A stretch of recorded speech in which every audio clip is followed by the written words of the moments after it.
فلانا خلیلا، نہ بناتا فلاں کو دوست. لقد اضلنی عن الذکر، اس نے گمراہ کیا مجھ کو سمجھ آنے کے بعد اس جانی، جبکہ مجھے سمجھ آ گئی تھی. وکان الشیطان للانسان خذولا، اور ہے شیطان انسان کو رسوا کرنے والا، غلط راستوں پہ ڈالتے. ارے سب کھاتے ہیں، ارے کچھ نہ کچھ تو بزرگوں کے نام ہونا چاہیے. ارے نیکی تو ہے، مسلمانوں کا پیٹ ہی تو بھر رہا ہے، گناہ تو نہیں کر رہا ہے. مغرب کے 3 کی جگہ 4 پڑھنے والا گناہ نہیں کرتا، سبحانک اللہم اور اللہ اکبر و فاتحہ نہیں پڑھے گا. اب فجر کے وقت نفل پڑھنے والا کیا وہ قرآن کی آیات تلاوت نہیں کرے گا نماز میں؟ عصر و مغرب کے درمیان نفلیں پڑھنے والا وہ کیا بھلا نہیں کرتا؟ شریعت نے سب بھلائیوں کو منکرات کہا ہے، اس کو گن کہا ہے، گندے اعمال کہا ہے، منع فرمایا ہے. وقال الرسول، کہے گا پیغمبر، یا رب اے پروردگار، ان قوم اتخذوا هذا القرآن مہجورا، بے شک میرے لوگوں نے سمجھا تھا اس قرآن کو ویران چھوڑ کر. مہجورا حجر ہے، حجر سے چھوڑا ہوا. درسوں نے دی، بیانوں نے دی، لیکن قرآن نشتا. مشکات میں ٹائم لگتا ہے، سلم میں گھنٹے لگتے ہیں، توضیح کو بہت مشقت سے پڑھاتے ہیں. پڑھائے، لیکن میں پوچھتا ہوں مدرسے میں ترجمہ قرآن کس کو دیتے ہیں؟ سب سے کمزور استاذ. یہ بات غلط ہے. ترجمہ وہ عالم پڑھائے جو سب کا ہیڈ ہو، سب پر زوراور ہو، اور اس کا سب سے وسیع اطلاع ہو. یہ ایسے لوگوں کو ترجمے دیتے ہیں جو پرچے میں لکھتے ہیں کہ معرف القرآن میں یہاں کیا لکھا ہوا ہے. معرف القرآن کا پرچہ ہے کیا؟ ترجمے کا پرچہ. معرف القرآن کا نام لینا جرم ہے. تیرے آج مدرسے سے تجھے رخصت کرنا چاہیے، اپنے پیچھے سے قمیض کٹوانا کہ تو معرف القرآن دیکھتا تھا. اگر تو عالم ہوتا تو ابن کثیر دیکھتا، بیضاوی اور روح المانی دیکھتا. یعنی معیار کا گرتا ہوا نظام دکھا رہا ہوں. فلان کی استاد سے ترجمہ لیاڑی بہی گی، خلب چھین گئی. اٹھوڑے کے بعد کمزور اور ذلیل استاد نہیں، بہترین استاد جو علوم میں فنون میں امام ہو اس کو ترجمہ دے دو، تاکہ وقتاً فوقتاً صیغے کا ذکر کرے، مشکل ترکیب بتائے، قرآن سے متعلق علوم و معارف سے طلباء کو آراستہ کرے.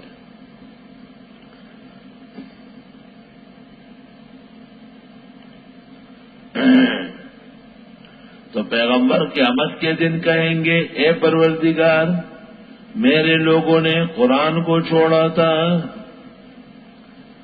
سوال یہ ہے کہ ایک احسن علوم میں درس ہو رہا ہے، کئی مساجد میں ہونا چاہیے کہ جو یہاں نہیں پہنچ سکتے وہ وہاں شریک ہو جائے.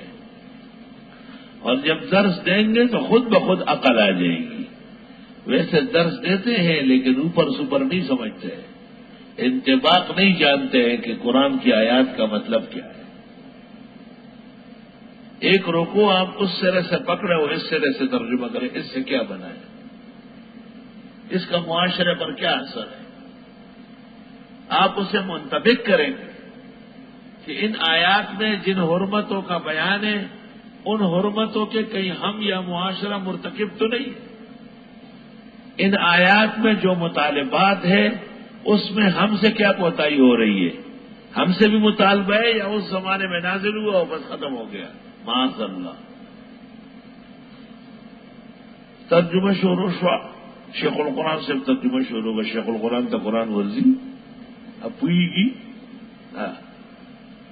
جماعت کی وجہ سے تک کیا گانے اور دے بستر لگے شیخ القرآن سے اپنا پتی نہیں کی گی. لوئی محنت، لوئی تسلسل روایت. شیخ القرآن کو قرآن سے متعلق تمام علوم کی اطلاع ضروری ہے. بھلے بیان نہ کرے سارے، ٹھیک ہے، بیان کون کر سکتا؟ بیان نہ کرنے کے باوجود ایک ایسا کڑس لگاتا ہے یہ ساری باتیں واضح ہو جاتی ہیں الحمدللہ۔ اور مجھے اعتراف ہے کہ شیخ القرآن مولانا طاہر پنپیر کی نظیر نہیں تھی ان کے زمانے میں فہم قرآن میں کوئی نہیں، سب سے اعلیٰ و اولاد۔ شیخ القرآن مولانا غلام اللہ خان وسیع اطلاع رکھتے تھے، اگرچہ نفس قرآن کے فہم میں پنپیر مولانا سے دوسرے نمبر پہ تھے، اور دیگر بزرگانی دین مولانا سرفراز خان محقق الاسر ان کے اپنے علوم بہت زیادہ تھے۔ غالب گمان یہ کہ مولانا حسین علی سے انہوں نے ترجمہ نہیں پڑھا ہے، اس لیے وہ رنگ بالکل نہیں، اس طرح سے وہ رنگ ہے ہی نہیں۔ ہمارے شیخ و مرشد ہے، کوئی شک ہی نہیں ہے، لیکن قرآن مجید میں ان کی اپنی اطلاع اپنے معلومات کی حد تک ہے اور بہت زیادہ ہے۔ قرآن میں یہ ضرورت ہے کہ قرآن کی آیتیں حل کر دی جائے کہ آیات کیا کہہ رہی ہے۔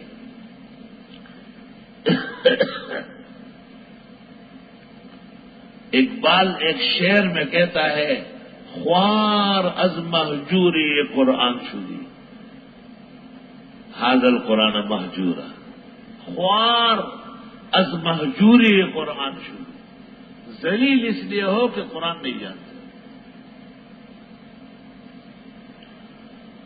24واں یا 25واں سال ہے جو میں پڑھاتا ہوں،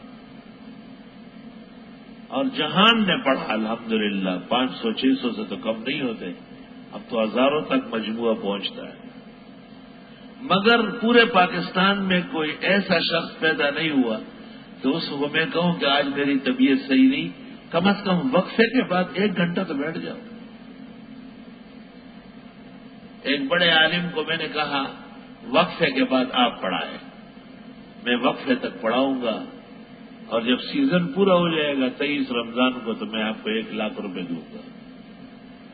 1 لاکھ کوئی معمولی بات ہے، پورے سال وہ 1 لاکھ نہیں کما سکتا۔ اس نے بڑی دیانتداری کی بات کہی، اس نے کہا لاکھ کیا 50,000 بھی بہت ہے، مگر کیوں اپنا درس ویران کراتے؟ لڑکے اس وقت تک بیٹھیں گے جب آپ ہوتے ہیں، وہ آپ کے لیے آتے ہیں، اور وقفے کے بعد وہ نہیں بیٹھیں گے، آپ ان سے ناراض ہوں گے روزانہ، تو بجائے آرام کرنے کے آپ بے چین اور نہایت پریشان رہے۔ ہے وہ نمی سوکو نمی پکار شو پیک تنہا وجود زمان راگل غبون۔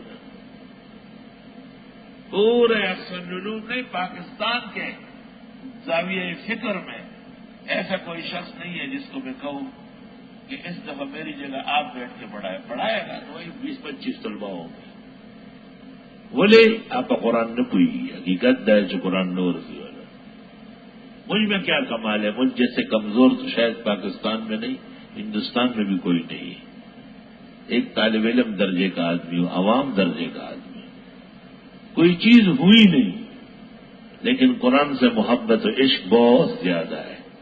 اٹھتے بیٹھتے آتے جاتے جاگتے سوتے قرآن کے بارے میں سوچتا رہتا۔ ہم زندگی ہم نے سب چیزیں اور چھوڑی، ماہر چے خواندہم فراموش کر دہم، اللہ حدیث یار کے تکرار بھی کو دے۔ الحمدللہ۔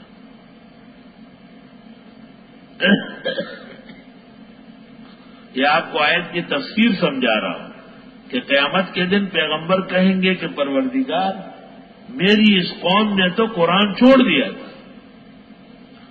اس سے پتہ چلا کہ اگر آدمی نحو میں ماہر ہو، صرف کا امام ہو، منطق کا باصلاحیت ہو، اونچا ادیب اور شاعر ہو، اور قرآن کے بارے میں اس کی سمجھ نہ ہو تو باز پرس ہوگی، پکڑا جائے۔ میں آپ کو بھی نصیحت کرتا ہوں کہ قرآن کو اوڑھنا بچونا، حیات ممات، اٹک بیٹک پوری زندگی کا محور بنا لو، اور بہت عمدہ طریقے ٹھنڈے دل سے سوچا کرو قرآن کے بارے میں۔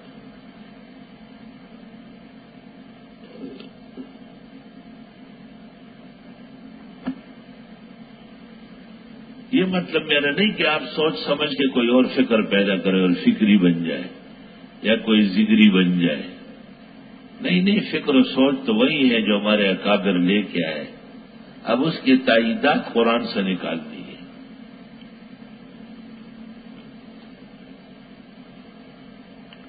مولانا اشرف علی نے ایک کتاب لکھی ہے، اس کا نام ہے مسائل السلوک من کلام ملک الملوک۔ تصوف اور طریقت کے جو مسائل ہیں، مولانا کہتے ہیں ان کے بھی اصول و فروع ہے ہمارے مسائل کی طرح۔ وہ تصوف کے مسائل انہوں نے پیدا کیے۔ یہ کتاب طالب کو یاد رکھنا چاہیے۔ یہ قرآن شریف کی آیات سے مسئلے نکالے تصوف کے۔ مسائل السلوک من کلام ملک الملوک، دیکھنے سے تعلق رکھتا ہے کہ اللہ نے حضرت حکیم الامت کو قرآن کریم کے بارے میں کس عظیم سوچ اور تفکر کا حامل بنایا تھا۔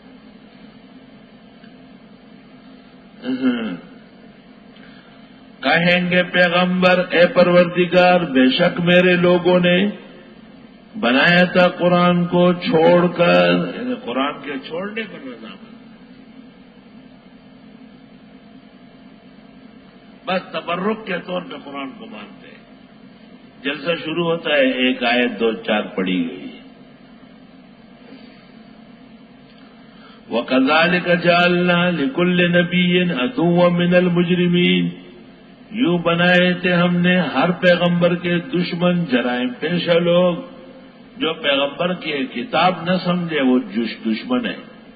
وَكَفَىٰ بِرَبِّكَ هَادِيًا وَنَصِيرًا، کافی ہے تیرے رب ہدایت دینے والا، مدد کرنے والا۔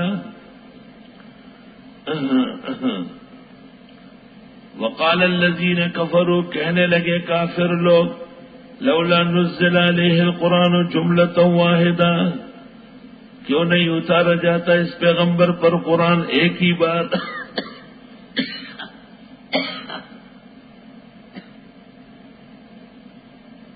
جیسے موسیٰ علیہ السلام کو توریت ایک دفعہ دی گئی، داؤد علیہ السلام کو زبور ایک بار دی گئی، حضرت عیسیٰ کو انجیل ایک مرتبہ دی گئی، یہ کیا قرآن ہے جو تھوڑا تھوڑا آ رہا ہے؟ کذالک، اسی طرح ہی نازل ہوگا، لنثبت بہ فؤادک، کہ ہم مضبوط کریں اس کے ذریعے آپ کا دل، ورتلناہ ترتیلا، اور ہم پڑھ رہے اس کو بڑے مزے سے، بڑے طریقے سے قرآن آ رہا ہے۔ کل ہم نے سورۃ نور پڑھی، آج سورہ فرقان میں ہے۔ یہ بڑے طریقے سے ہم چل رہے، مزے لے لے کے، سبحان اللہ۔ ورتلناہ ترتیلا، رتل یرتلو کے معنی ہے یکے بعد دیگرے آنا۔ جیسے آپ مجلس میں پھل سجاتے ہیں، کھانے کے پلیٹیں سجاتے ہیں، طریقے سے رکھتے ہیں، ایک ترتیب ہے۔ ترتیب بین السور ہوتی ہے اور ترتیل بین الآیات ہوتی ہے۔ سورۃ نور کے بعد فرقان، فرقان کے بعد شعراء، شعراء کے بعد نمل، نمل کے بعد قصص، قصص کے بعد عنکبوت، روم، یہ ترتیب ہے، یہ مستحب ہے، اس کے خلاف جائز ہے۔ ہاں عادت بنانا فقہا کہتے مکروہ ہے۔ ایک ترتیل ہے، آیات کے درمیان جو مناسبت ہے، یہ ترتیل ہے، یاد رکھیں۔ ورتلناہ ترتیلا۔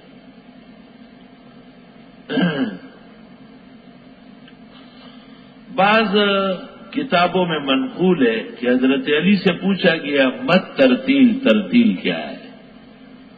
انہوں نے کہا اخراج الحروف من المخارج مع الصفات، ایک حرف کو مخرج سے اپنی شان کے مطابق ادا کرنا، اس کو ترتیل کہتے ہیں۔ اسی صورت میں ورتلناہ ترتیلا، اور ہم یہ پڑھا رہے ہیں آپ کو تجوید کے ساتھ۔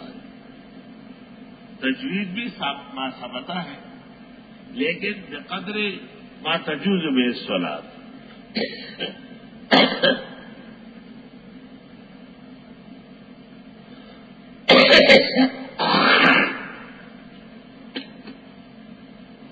جو قاریان صاحبان نے ایک فیشن بنائی ہے، اور یہ گلنار بیگم اور میر خانم کی طرح اسٹیج پر بیٹھ جاتے ہیں، اور پھر یوں اور پھر یوں اور پھر یوں. ایسا وہ ایک اندھا قاری ہے، وہ ایک سورت پڑھ کے 2 آیتیں چھوڑ کے پھر اور جگہ. میں نے ایک دن کہا، میں نے کہا یہ آخری 2 حرام ہے تیرے لیے کیا ہے؟ جی سجدہ ہے وہاں. میں نے کہا سجدے کی وجہ سے چھوڑنا تو گناہ ہے، پڑھو کہا جائے لالا گان پہ سجدہ. تم نے خود پورے قرآن میں اس سورت کا انتخاب کیا. تو قاری سے یعنی ٹٹو سے، قاری خیر سے عاری، بالکل تجاری. قاری سے سش ہے، قاری سے تو غلو ہو جائی تشغل لی بندو تشے پکی نہیں.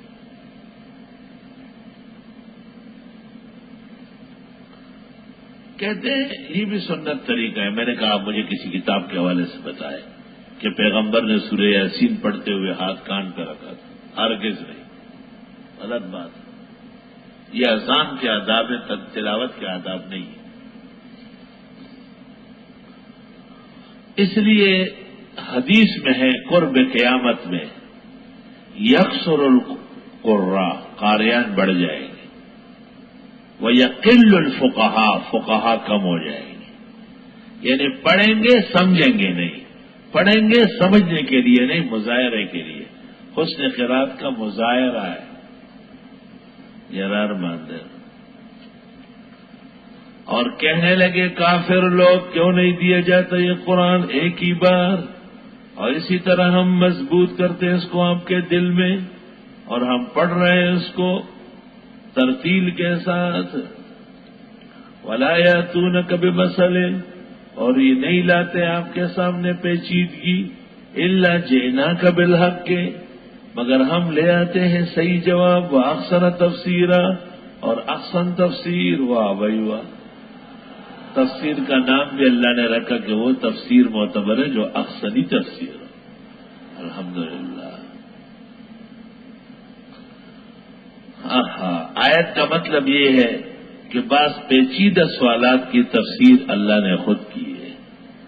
خلق الانسان، ان الانسان خلق ہلوعا، ایک مشکل لفظ تھا ہلوع. خوف پیدا ہوا کہ آلو زیادہ کھا رہا تھا کیا. اذا مسہ الشر جزوعا واذا مسہ الخیر منوعا، تکلیف پہنچے تو چلاتا ہے، آرام پہنچتا ہے تو روکتا ہے. یہ معلوم ہوا کہ ہلو کے معنی کچی طبیعت والا، کچی طبیعت والا. بمثل بشیء قلیل، پورے قرآن کی تفسیر اللہ نے نہیں کی، پورے قرآن کی تفسیر نبی نے نہیں کی. اس میں حکمت تھی کہ امت کو کتاب اللہ کی خدمت کا موقع ملے. جیسے پیغمبر نے کوئی کتاب حدیث کی نہیں لکھی تو امت کے محدثین نے کتابیں جمع فرمائی. کوئی فقہی مذہب نہیں بنایا تو مجتہدین نے فقہ کے ایسے سمندر بہائے کہ قیامت تک انسانوں کو مستغنی فرمائے. یہ نقطہ یاد رکھو. دوسری بات یہ کہ تفسیر قرآن کے لیے حالات کی بھی ضرورت ہے. جس طرح حالات ہو اس پر منطبق کرنا چاہیے. تقاضا یہی ہے کہ آپ اس کی تسلی دیں. آج سیلاب آیا ہے، پہلے زلزلے آئے، کبھی جہاز گرتا ہے، تو آپ آیات پڑھتے ہیں، تسلی دیتے ہیں.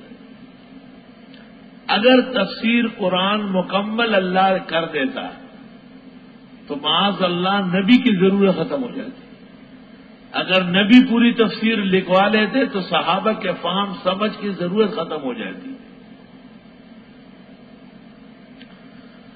اور نہیں لاتے ہیں آپ کے پاس کوئی پیچیدہ مسئلہ، مگر ہم آتے ہیں حق کے ساتھ اور احسن تفسیر کے ساتھ. میں جب اس مسجد میں آیا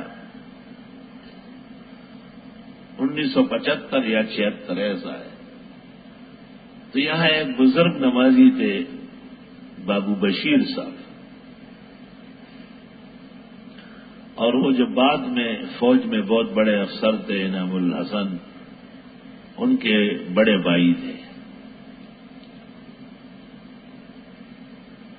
مجھے ایک دن انہوں نے ایک تفسیر دی، اس کا نام تھا احسن تفسیر، اور ایک محمد حسن نام کے آدمی نے لکھی تھی۔ مجھے کہا میاں یہ ذرا پڑھ کر بتانا۔ میں نے پڑھ لی ایک دو دنوں میں اور پھر رکھ لی اپنے پاس۔ انہوں نے ایک دن پوچھا ہاں بھائی وہ تفسیر کیسی ہے؟ میں نے کہا وہ تو قادیانی کی لکھی ہوئی ہے۔ کہا پڑھ لیا؟ میں نے کہا پورا پڑھ لیا۔ مرزائی قادیانی ہے وہ؟ کہا یہ میرے دادا تھے غلام احمد قادیانی کے ساتھیوں میں سے۔ توبہ! تو بےایمانوں نے ہماری تفسیر چھینی ہے، جیسے حکیم الامت کی بیان القرآن پر انہوں نے بیان القرآن لکھا، اور تبلیغی جماعت پر حلوے مانڈے والوں نے اپنی تبلیغ شروع کی۔ اخبارات میں لکھتے ہیں مولانا الیاس نے جو تبلیغ شروع کی آج دنیا میں پھیل گئی، وہ اپنے الیاس کا خیال رکھنا۔ وہی پردئی جامس پائیشوے اور آخارا پٹوڑی رشوے، دوسروں کا لبادہ اوڑھ کر کے اپنی تو کوئی حیثیت ہے نہیں، اور نہیں لاتے ہیں آپ کے پاس کوئی پیچیدہ سوال، مگر ہم آتے ہیں حق کے ساتھ بہترین تفسیر کر کے۔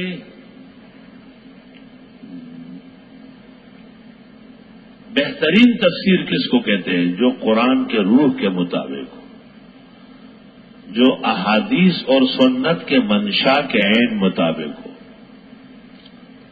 جو فقہا مجتہدین کے قواعد کے مطابق ہو، جس میں عربی لغت اور گرامر کا پورا پورا لحاظ ہو۔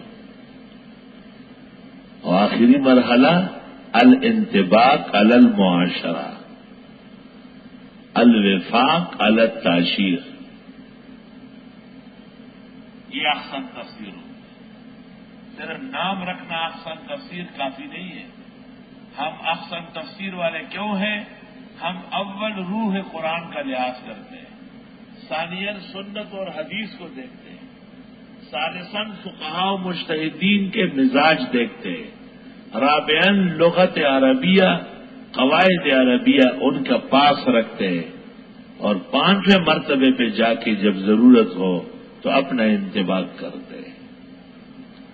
اس کو کہتے ہیں احسن تفسیر۔ احسن تفسیر احسن الباری فی شرح البخاری، احسن الاحوزی فی شرح الجامع سنن للترمذی، الذین یحشرون علی وجوہہم الی جہنم، یہ وہ لوگ ہیں جو جمع کیے جاتے ہیں چہروں کے بل جہنم کی طرف، یعنی وہ لوگ جو احسن تفسیر کے خلاف چلتے ہیں اور حق کا مقابلہ کرتے ہیں۔ اولئک شر مکانا، یہ بدترین منزلت والے، واضل سبیلا، اور بٹکے رائے راست سے۔ رائے راست سے ہر وہ شخص بٹکا ہے جو پیغمبر اور اس کی وحی نہ مانے۔ وَلَقَدْ آتَيْنَا مُوسَى الْكِتَابَ، اور ہم دے چکے تھے موسیٰ علیہ السلام کو بھی کتاب، وَجَعَلْنَا مَعَهُ أَخَاهُ هَارُونَ وَزِيرًا، اور ہم نے بنایا ان کے ساتھ ان کے بھائی ہارون کو وزیر۔ مولانا نے اپنے بھائی کو وزیر بنایا ہے، ایک اور کو بھی انتخابات لڑوائے اور وہ بھی بہت وزارت کا شوقین ہے، لیکن وہ ہار گیا ہے۔ پیپل پارٹی والوں نے ان کے ساتھ دغا دی، بلکہ ان پر خطرناک قسم کے قاتلانہ حملے کیے، جن سے ان کے بہترین انسان شہید ہو گئے۔ آئی سمجھ میں؟ فَقُلْنَا اذْهَبَا إِلَى الْقَوْمِ الَّذِينَ كَذَّبُوا بِآيَاتِنَا، بس ہم نے کہا دونوں جاؤ اس قوم کی طرف جو مانتے نہیں ہماری آیتیں، فرعون اور اس کی قوم۔ فَدَمَّرْنَاهُمْ تَدْمِيرًا، بس ہلاک کیا ہم نے ان کو ہلاک کر کے۔ اب دیکھو موسیٰ علیہ السلام اور فرعون کا قصہ قرآن میں کتنا تفصیل سے، ادھر دیکھو دو آیتوں میں بیان ہوگا۔ لوگ مجھے کہتے آپ اخیر میں ذرا تیز نہیں چلتے. میں کہتا ہوں آپ قرآن جانتے نہیں. یہ تیز چلنا بھی میں نے قرآن سے سیکھا ہے. قرآن سے میں نے یہ دوڑ لگانا بھی سیکھا اور ایسا سیکھا ہے کہ کوئی موٹر سائیکل بھی پیچھے نہیں آ سکتی. وہ اتنا رگا جو چوہ تو آگے دیکھو. وقوم نوح لما كذبوا الرسل, اور نوح علیہ السلام کی قوم جب نہ مانی پیغمبروں کو, اغرقناہم, ہم نے ڈبویا ان کو, وجعلناہم للناس آیا, اور ہم نے بنائے لوگوں کے لیے نشان عبرت, وَأَعْتَدْنَا لِلظَّالِمِينَ عَذَابًا أَلِيمًا, اور تیار کیا ہم نے ایسے ظالموں کے لیے دردناک عذاب. وہ نوح علیہ السلام کا قصہ جو سورۃ ہود میں 2 رکوع میں ہے, وہ یہاں ایک آیت میں آ گیا. تو تفصیل اپنی جگہ اعجاز ہے اور اختصار اپنی جگہ اعجاز ہے. اور یہ کیا, وَعَادًا وَثَمُودَ 1 2, وَأَصْحَابَ الرَّسِّ, اور کنویں والے 3, وَقُرُونًا بَيْنَ ذَلِكَ كَثِيرًا, اور بتیری امتیں اس کے درمیان میں. ایک ہی آیت میں 4 قصے تو ہو ہی گئے, قوم عاد, قوم سمود, اصحاب مدین اور دیگر لوگ. وَكُلًّا ضَرَبْنَا لَهُ الْأَمْثَالَ, سب کے ہم بیان کرتے ہیں مثالیں. وَكُلًّا تَبَّرْنَا تَتْبِيرًا, اور سب کی شاخیں کاٹی ہم نے کاٹ کر, نسل آگے بڑھنے نہیں دیا. دیکھو بات سنو, ایک درخت کاٹنا ہے اس کو کہتے ہیں تدبیر. ایک درخت کی جڑیں نکال لیے اس کو کہتے ہیں تدمیر. جیسے کیکر کے لوگ جڑیں نکال لیتے ہیں کہ پھر نہ ہو جائے. وَلَقَدْ أَتَوْا عَلَى الْقَرْيَةِ الَّتِي أُمْطِرَتْ مَطَرَ السَّوْءِ, اور یہ آ چکے ہیں اس بستی پر جس پر بری بارش ہوئی تھی. وہ یہ تو لوط علیہ السلام کے لوگ ہیں. افلم یکونوا یرونہا, کیا انہوں نے دیکھا نہیں اسے. بل کانوا لا یرجون نشورا, بلکہ یہ عقیدہ نہیں رکھتے دوبارہ اٹھنے کا. نشور مانا دوبارہ اٹھنا, باس. وَإِذَا رَأَوْكَ إِن يَتَّخِذُونَكَ إِلَّا هُزُوًا, اور جب یہ دیکھتے ہیں آپ کو نہیں سمجھتے مگر ہنسی مذاق, اور کہتے ہیں أَهَٰذَا الَّذِي بَعَثَ اللَّهُ رَسُولًا, یہ ہے وہ جس کو خدا نے مبعوث کیا ہے پیغمبر. آپ کو بھی کہے گا یہ شیخ القرآن صاحب جا رہے ہیں, یہ دیکھو شیخ التفسیر صاحب ہے. ہمارے استاد مولانا مفتی ولی حسن مزاج سے بڑے سادے معلوم ہو رہے تھے. کوئی سوچ نہیں سکتا تھا کہ یہ اتنے بڑے فقیہ, محدث اور پاکستان کے عظیم مفتی ہیں. پاکستان میں ان کے وقت میں مفتی محمود کے بعد ان سے